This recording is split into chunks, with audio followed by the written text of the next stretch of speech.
우리는 예수 그리스도의 부활을 믿습니다. 기록된 하나님의 말씀으로 예수님이 세상에 오셔서 십자가에서 사망 권세를 이기시고 부활하심을 확신하고 있습니다. 하나님이 말씀하심으로 구약에 약속하신 그리스도는 세상에 오셔서 십자가에서 죽으시고 부활하셔서 성도들에게 부활의 소망을 주셨습니다. 우리는 부활하신 예수님이 하나님 보좌 우편에 계신 것을 또한 믿습니다. 그래서 다시 오실 예수님을 소망하면서 하루하루 믿음으로 살아가고 있습니다. 그런데 예수님이 부활하셨을 때 그 상황은 어떠했습니까?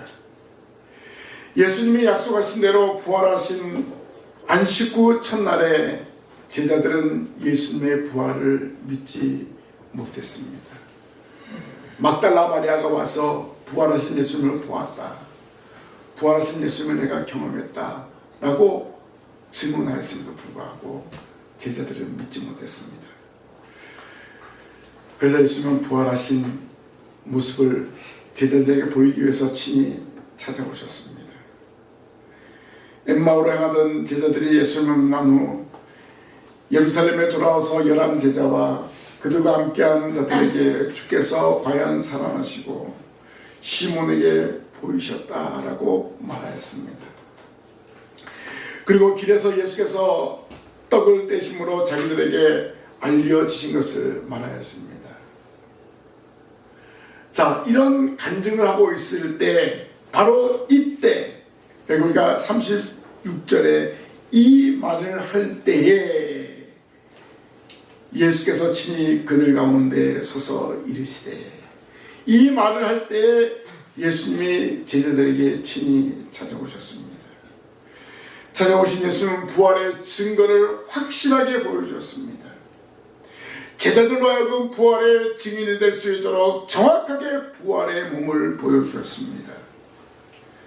제자들에게 찾아오신 예수님은 사랑하는 제자들을 부활의 증인으로 삼으시기 위해서 확실한 부활의 증표를 보여주셨습니다. 오늘 말씀을 통해서 찾아오신 예수님이란 제목으로 함께 은혜 나누기를 원합니다. 첫째로, 찾아오신 예수님은 평강을 선포하셨습니다. 예수님은 제자들에게 찾아오신 것은 제자들에게 평강을 주시기 위해서 찾아오신 것입니다. 36절에 이 말을 할 때 예수께서 친히 그들 가운데 서서 이르시되 너희에게 평강이 있을지어다 라고 말씀하셨습니다. 제자들은 예수님이 부활하심에도 불구하고 믿지 않고 방황하고 있었습니다. 결국 이들에게 진정한 평강이 없었다는 것입니다. 이렇게 혼돈 속에 있는 제자들에게 예수님은 친히 찾아오셨습니다. 모든 불안과 혼돈과 공포를 한순간에 떨치게 하여 주셨습니다. 제자들에게 너희에게 평강이 있을지어다 라고 안부를 물으시며 친히 찾아오셨습니다. 예수님은 평강이 없는 제자들에게, 평강 없이 살아가는 제자들에게 진정한 평강을 주시기 위해서 찾아오셨습니다. 자, 예수님이 세상에 오셨을 때, 첫 번째 크리스마스 때에도 세상에 평강을 주시기 위해서 오셨습니다. 예수님이 탄생하신 날 수많은 천군이 그 천사들과 함께 하나님을 찬송하는데, 지극히 높은 곳에서는 하나님께 영광이요 땅에서는 하나님이 기뻐하신 사람들 중에 평화로다 라고 했습니다. 예수님이 제자들에게 찾아오셔서 말씀하신 평강이 있을지어다 해서 평강으로 번역된 에이레네, 당시 매우 널리 사용된 흔한 인사말이었습니다. 지나간 사람들에게 에이레네, 평강이 있을지어다 이렇게 인사를 했습니다.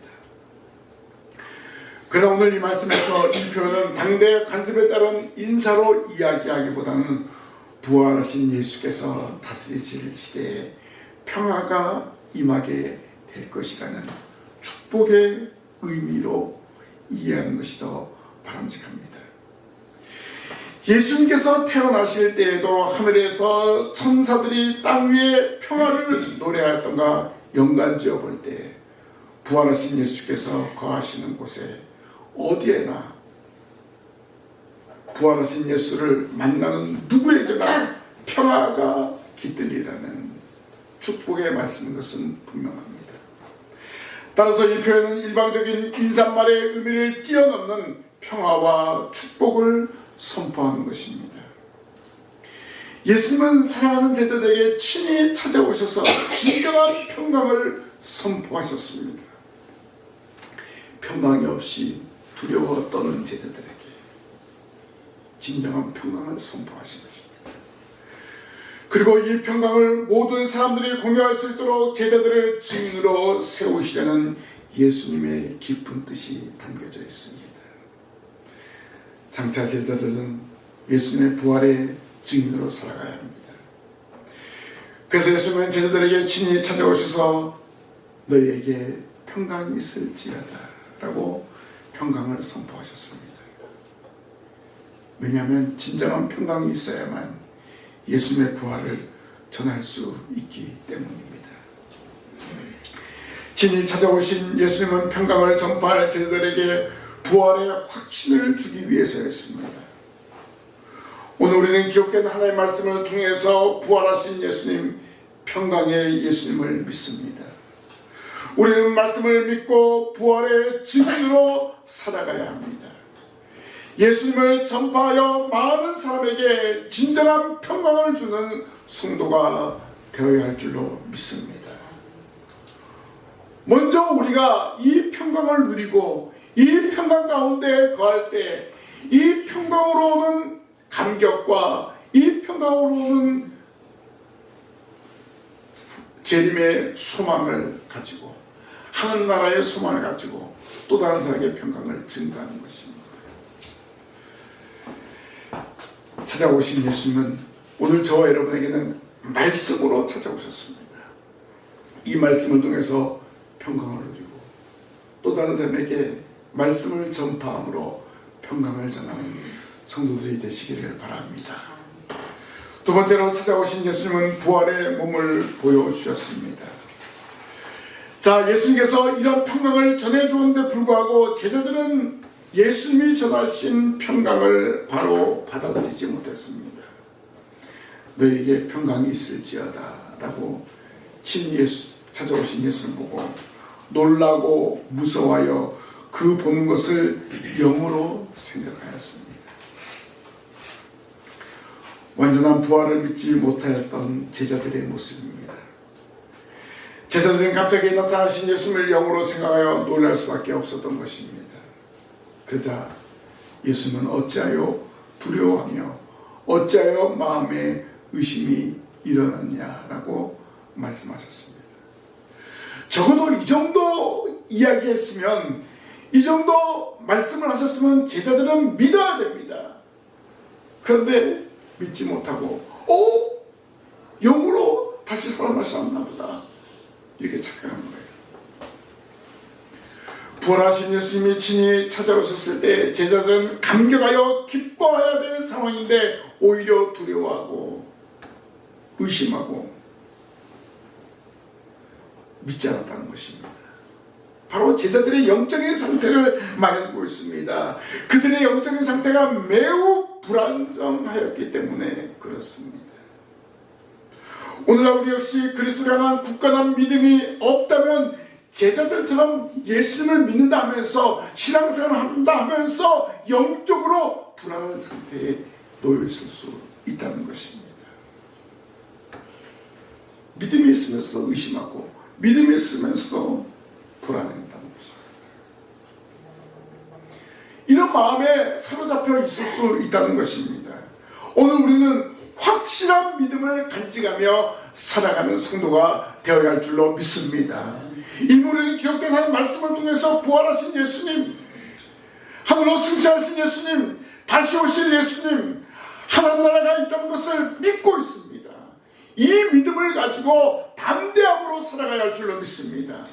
이 믿음을 가지고 세상을 향해서 호령하며 나아가야 돼요. 예수님은 두려움에 휩싸인 제자들에게 말씀하셨습니다. 39절에 내 손과 발을 보고 나인 줄 알라. 또 나를 만져보라. 영은 살과 뼈가 없으되 너희 보는 바와 같이 나는 있느니라. 라고 예수님은 두려워하는 제자들에게 부활의 몸을 친히 보여주셨습니다. 내 손과 내 발을 보고 나인 줄 알라. 왜 손과 발을 보라고 했을까요? 손과 발에 못이 박히지 않았습니까? 예수님 십자가 못 박혔잖아요. 손과 발에 못을 박았잖아요. 그래서 손과 발을 보라고 했어요. 도마에게는 내 옆구리 한번 손을 놓아 보아라. 왜? 예수님이 창의 옆구리에 찔린 것을 알고 있잖아요. 만져봐라. 확인해봐라. 영은 만질 수가 없어요. 만지면 싹 없어져요. 그렇죠? 근데 예수는 부활의 몸, 완전한 몸으로 부활하시기 때문에, 완전한 영으로 부활하시기 때문에 예수님이 제자들에게 친히 만져보라고 말씀하신 것입니다.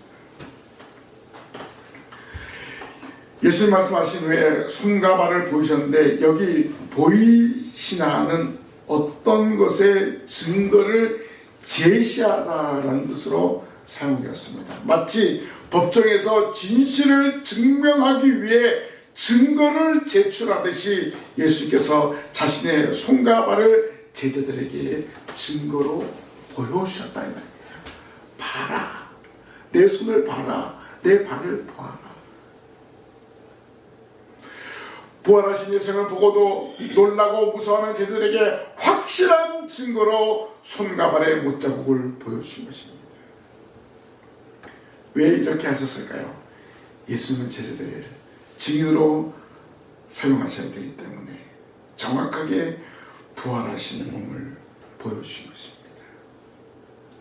그것을 보고 그것을 만지고 경험해야지만 그 경험한 것에 대한 것은 확실하게 전할 수 있는 거예요. 그래야 확실한 증인으로 예수님을 증거할 수 있기 때문에 그렇습니다. 예수는 친히 찾아오셔서 자신의 손과 발을 보여주셨습니다. 그리고 만져보게 한 것입니다. 제자들을 부활의 증인 삼으시기 위해서 예수께서 친히 찾아오셔서 자신의 고난의 흔적을 보여주신 거예요. 죽음의 흔적을 보여주신 거예요. 우리도 예수님의 부활의 증인입니다. 기록된 하나님의 말씀을 통해서 믿고 부활을 증거해야 됩니다. 제자들이 놀라고 무서워했던 자세가 아니라 하나님의 말씀에 기록된 그대로 전하는 것입니다. 우리는 부활의 증인으로 담대한 확신을 가지고 증거하는 성도들이 되어야 할 줄로 믿습니다. 예수님은 부활하셨습니다. 완전한 육신의 모습으로, 완전한 영의 모습으로 부활하셨습니다. 우리와 똑같이 상처를 가지시고 3일 정도 됐으면 그 상처가 아물었어요. 그 아무 모습을 제자들에게 보여주신 것입니다. 친히 찾아오셔서 자신의 몸을 예수님은 보여주셨습니다. 마지막으로 찾아오신 예수님은 음식을 잡수셨습니다.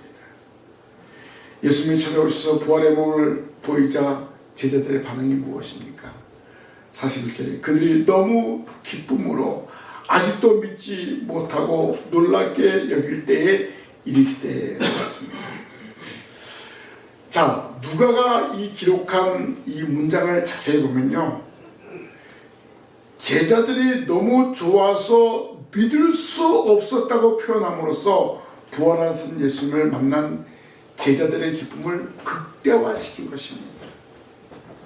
그들이 너무 기쁨으로 아직도 믿지 못하고 놀랍게 여길 때라고 했어요. 너무 기쁘다는 것은 야 정말로 부활했구나, 이게 꿈이냐 생시냐, 막 이런 표현입니다. 쉽게 말하면 제자들은 상상하지 못했던 너무나 기쁜 일이 있으면 이것이 과연 사실일까 생각할 수 있는 것입니다. 누가는 예수님이 부활하신 역사성과 더불어 이 놀라운 사건이 어떤 과정을 거쳐서 제자들에게 믿음을 유발하게 되었는지를 그들의 심리까지 추적하여 매우 치밀하고 세심하게 표현해주고 있습니다. 왜 그랬을까? 누가의 직업이 뭐죠? 의사였어요. 그러니까 이 의사가 어떤 이런 심리적인 것도 파악하고 정확하게 그 심리 상태를 기록한 것을 알 수가 있습니다. 그자 예수님은 여기에 무슨 먹을 것이 있느냐라고 음식을 요청하셨습니다. 이 말씀은 예수님의 부활에 대한 결정적인 증거로서 매우 극적으로 제시하신 것입니다. 예수께서 제자들에게서 믿음이 서서히 생겨나는 것을 보시고 그것을 기쁨으로 수용하기 시작할 때 식사를 제한함으로써 육체적 부활을 결정적으로 확인시키는 것입니다. 왜냐하면 영은 음식을 먹을 수 없기 때문에 그렇습니다. 예수께서는 제자들의 석연치 않은 믿음을 확신 있는 믿음으로 굳히실 뿐만 아니라 오고 오는 세대에 많은 사람들이 예수님의 육체적인 부활을 의심하지 못하도록 물리적인 방법을 통해서 명확하게 증명하시기 위해서 너에게 먹을 것이 있느냐 라고 물으신 것입니다. 그때 제자들은 예수님께 음식을 드렸습니다. 42절에 이에 구운 생선 한 토막을 드리니라 라고 했습니다. 아마 이 갈릴리 바다가 있고 또 그렇기 때문에 생선을 많이 잡아서 아마 그 생선을 항상 집에다 염장해 두지 않았는가 이렇게 우리가 생각할 수가 있습니다. 그래서 바로 제자들은 예수님과 함께 먹었던 그 음식을 생각하면서 예수님 원하는 대로 음식을 드렸습니다. 그러자 그 음식을 받으신 예수님은 그 앞에서 잡수셨습니다. 누가는 다른 복음서가 기록하지 않은 부활하신 예수님의 식사 사건을 기록함으로써 자신만의 독특한 특징을 드러내고 있습니다. 이와 같은 사실은 엠마오로 가던 두 제자들과 예수께서 함께 식사하심으로 자신이 유령이 아니라는 점을 이미 누가는 확인시켜 주었습니다. 계속해서 예수께서 제자들과 함께 식사를 하심으로써 자신이 유령이나 환상이 아닌 영이 아닌 실제라는 것을 명확하게 확인시킨 것입니다. 누가는 의사로서 정확한 의학적인 지식으로 예수님이 영과 육이 함께 완전하게 부활하셔서 음식을 잡수신 것을 증명한 것입니다. 예수님은 제자들에게 친히 찾아오셔서 음식을 잡수셨습니다. 제자들이 생각하는 영적인 존재가 아니라 음식을 함께 나눌 수 있는 십자가에서 죽으시기 전에 예수님이 육체를 가지신 분임을 확실하게 증명해 보였습니다. 예수님은 사랑하는 제자들에게 영육의 완전한 부활을 보여주신 것입니다. 예수님은 부활하신 몸으로 시공을 초월하심으로써 장차 우리가 부활하였을 때 우리의 모습을 미리 보여주신 것이기도 합니다. 예수님은 제자들에게 부활의 증인 삼으시기 위해서 시공을 초월하신 완전한 부활의 몸을 보여주었습니다. 시공을 초월하지만 완전한 육신의 몸으로 부활하셨음을 제자들에게 그 구운 생선을 먹음으로 보여주신 것입니다. 예수님의 부활은 장차 성도들의 부활을 미리 보여줄 것입니다. 우리에게 부활을 증거하시면서 예수님을 믿으면 부활의 은총을 누리게 됨을 예수님이 몸소 보여주셨습니다. 부활하신 예수님은 제자들에게 친히 찾아오셔서 음식을 잡수셨으면서 완전한 부활의 모습을 보여주었습니다. 이 말씀을 통해서 성도들의 완전한 부활을 소망하면서 신앙생활을 해야 될 줄로 믿습니다. 찾아오신 예수님은 부활하신 후에 사랑하는 제자들에게 친히 찾아오셨습니다. 그리고 부활의 증표를 제자들에게 보여주었습니다.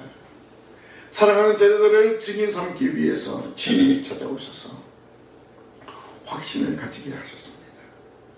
평강이 없는 제자들에게 완전한 평강을 주었습니다. 이 평강은 우리가 누리는 평강의 복입니다. 예수님의 부활하심으로 하나님의 백성으로 누릴 완전한 평강을 예표해 주신 것입니다. 예수님의 부활은 영과 육의 완전한 몸의 부활이었습니다. 제자들에게 완전한 몸의 부활을 보여주신 예수님은 제자들로 하여금 확신을 가지게 한 것입니다.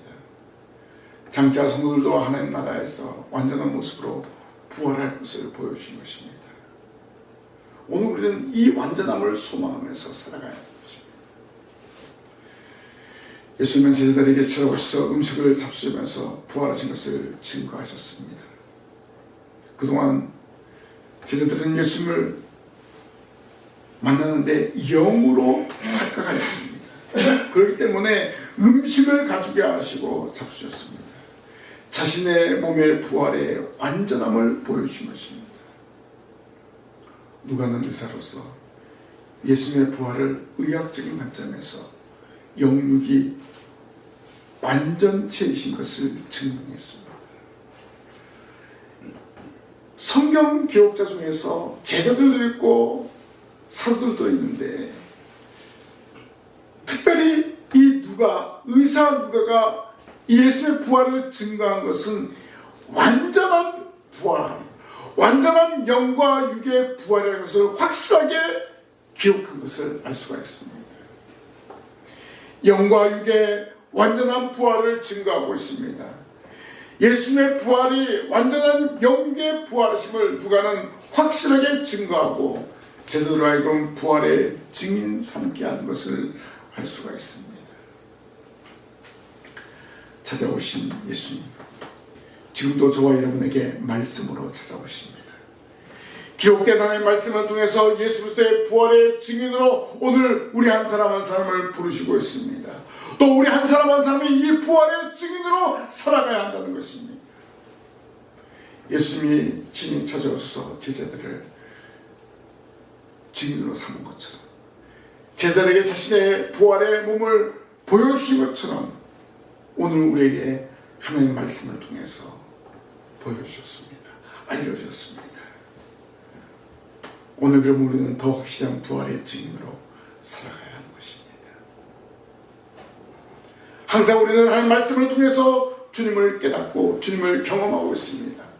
매 순간 말씀을 통해서 깨닫고 그 말씀 안에 거하기 때문에 하나님은 우리를 부활의 증인으로 사용하시겠다는 것입니다.